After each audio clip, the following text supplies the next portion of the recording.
दोस्त बनो मगर बेवकूफ दोस्त मत बनो।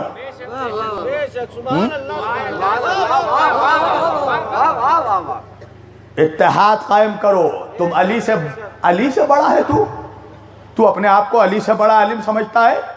ये बता कि अली ने अगर मदीने में जुल्फ़िकार निकाल दिया होता तो किस मौके जने में हिम्मत थी कि अली के गले पर रस्सी डाल देता है?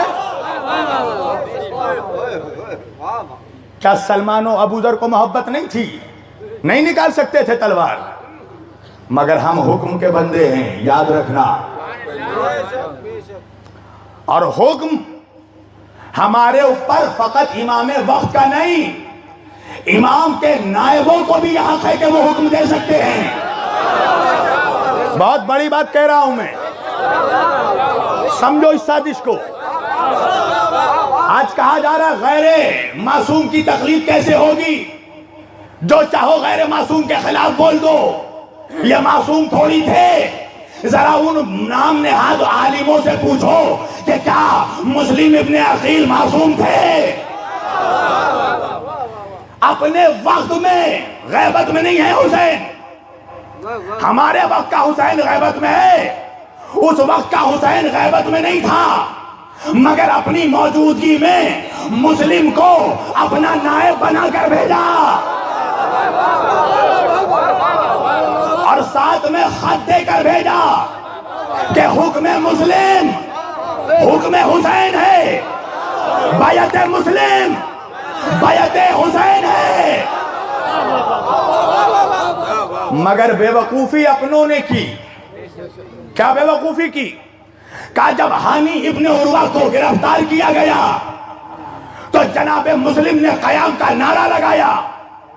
तो कूफे के आलिम, चिटपुंजियों की बात नहीं कर रहा हूं, सलमान इब्ने खुर्द खुदाई है क़िबला, सलमान इब्ने खुर्द खुदाई, उसने कहा कि नहीं मुस्लिम, हम आपका हुक्म नहीं मानेंगे। अगर ये हुक्म हमें बराह रास्त आकर हुसैन दे दे तब मानेंगे।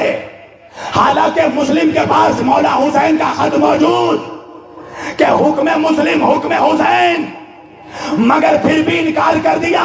नतीजा क्या हुआ? क्या हुआ नतीजा? आधा लश्कर कट गया जनाबे मुस्लिम से। भाई मैं मीरठ में हूं, कलकत्ते से आया हूं ना, अगर तुम्हारे यहां का कोई लोकल मौलवी मेरी मुखालिफत करे तो आधा मजमा यूं ही मेरे खिलाफ हो जाएगा। इसलिए कि लोकल का इम्पैक्ट अलग होता है, जो सच्चाई है। मैं जितना बड़ा सच्चा रहूं, मगर लोकल मुखालिफ कर दे तो आधा मजमा कट जाएगा। फिर क्या किया इब्ने मरजाना ने, नजिस मां के नजिस बेटे ने क्या चाल चला? कहा कि मैं सोने का मौजूदा दिखाऊंगा। बड़े बड़े सरदारों को बुलाया, कहा कि अपने कबीले के जवानों की तलवार लाकर एक तराजू पर रख दो और दूसरे तराजू पर सोना रख कर ले जाओ।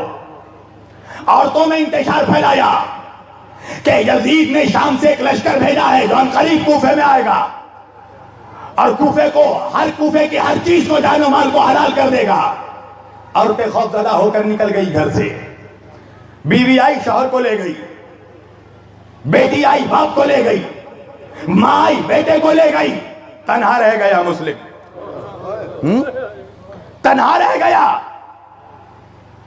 यहां मुख्तार बिन उबैद सकाफी करबला से, कूफे से बाहर जा चुके थे कि अतराफ से कबीलों से बैत ले सके,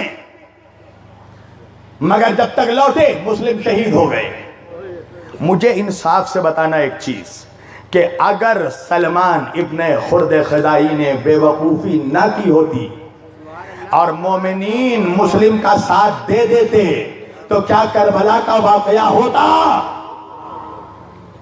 इसलिए कि मुस्लिम मरजाना के बेटे को कत्ल करने के बाद दारुल अमारा पर काबिज होते और यही लश्कर लेकर नुसरत हुसैन के लिए निकलते तो पता ये चला कि हर वक्त का इब्ने ज़ियाद इस बात को समझता है कि अगर वक्त के इमाम को निशाना बनाना है तो पहले नायबों को टारगेट करो।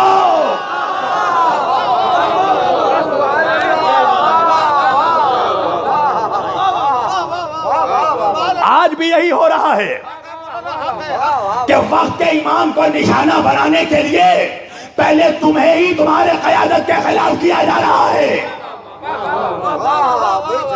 कि तुम नायबों के दुश्मन हो जाओ, ताकि जब वक्त का इमाम आए तो पहचान ही ना सको। तवज्जो कीजिएगा। और एक बात तो समझ में आ गई कि अगर वक्त का इमाम सामने मौजूद ना हो तो जो इमाम का नायब होता है उसको ये अथॉरिटी होती है कि वो जिहाद का हुक्म दे सकता है। वक्त का मुनाफिक भी यही बात से डर रहा है कि इमाम गैबत में है, ऐसा ना हो कि खामनाई जिहाद का हुक्म दे दे।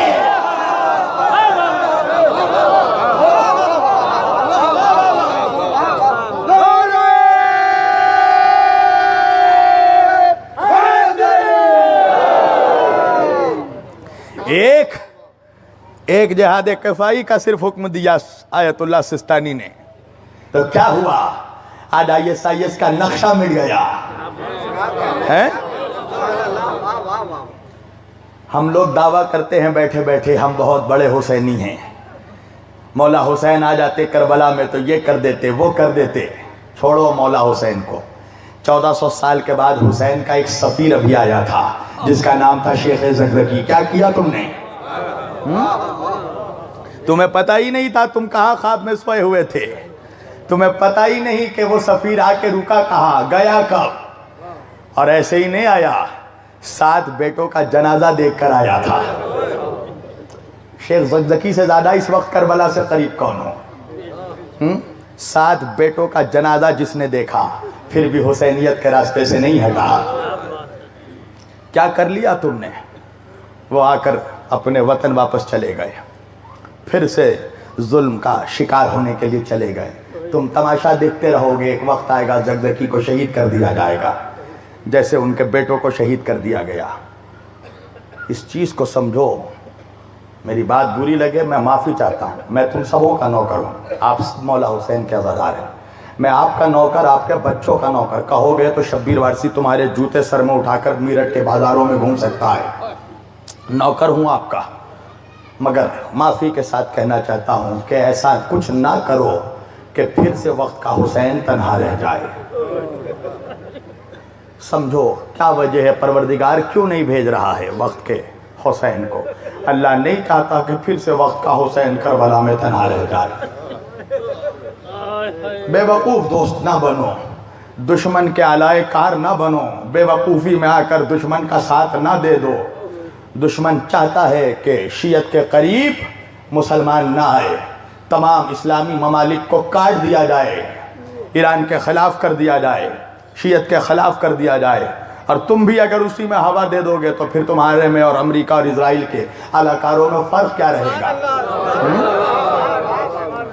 तुम्हें पता भी नहीं क्या क्या चीज़ें हो रही हैं, इसलिए कि तुम फेसबुक के हीरो बने हुए हो, तुम व्हाट्सएप के अल्लामा बने हुए हो, तुम यूट्यूब के आयतुल्ला बने हुए हो। तुम्हें मालूम ही नहीं कि मैदान का हीरो फकत खामनाई है?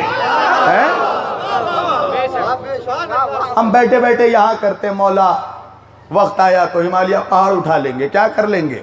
है शहजादी ज़ैनब के रोज़े की हिफाजत की बात आई, किसने हिफाजत की?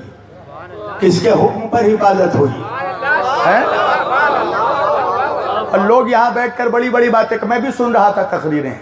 एक साहब आए, उन्होंने कहा हज़रत अब्बास बचा लेंगे। मैंने कहा मौला अब्बास के जूते की खाक मेरे आंखों का सुरमा है। मेरा भी अकीदा है, अगर अब्बास चाहेंगे तो बेशक बचा लेंगे। तुम क्या करोगे? मुझे ये बताओ, शहजादी ज़ैनब की अज़मत बुलंद है या शहजादी सैयदा फातिमा ज़हरा की अज़मत बुलंद है सलामुल्लाह अलैहा? तो हर मुसलमान, हर मोमिन कहेगा कि फातिमा ज़हरा का मुकाबला कोई नहीं कर सकता। ये बताओ कि उनके रोज़े को शहीद किया गया कि नहीं किया गया? तो जो मुनाफिक सैयदा का रोज़ा तोड़ सकते थे, बेटी के रोज़े तक नहीं पहुंच सकते थे, मगर बचाया किसने? जुबानी शेरों ने नहीं बचाया, हकीकी शेरों ने बचाया। हिजबुल्लाह ने कुर्बानी दी। और किसके हुक्म पर कुर्बानी दी? Hezbollah, Hezbollah, Hezbollah. तुम जानते भी हो कि हिजबुल्लाह किसके हुक्म पर चलते हैं? हिजबुल्लाह को हुक्म देने वाला खामनाई है। हिजबुल्लाह का हर अमल हुक्म खामनाई का मोहताज है। तुम उस मर्जा की मुखालिफत कर रहे हो जिसका नाम सुनकर ट्रम्प कांप जाता है?